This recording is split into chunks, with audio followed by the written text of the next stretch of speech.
Hindi na ikaw marunong magtahol, pero marunong ikaw magmeow. Di ba? Ito may papakinggan akong kanta. Di ba nakakaintindi ka ng salita ng pusa? Ito, may kanta sila bago. Narinig ko sa internet. Pakinggan mo ha. Kasi alam din ni Papa yung lyrics. Okay.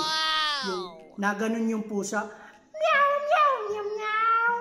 Huh? Meow, meow, meow, meow. Meow, meow, meow, meow, meow. Meow, meow, meow, meow. Meow, meow, meow. Meow, meow, meow. Alam mo yun?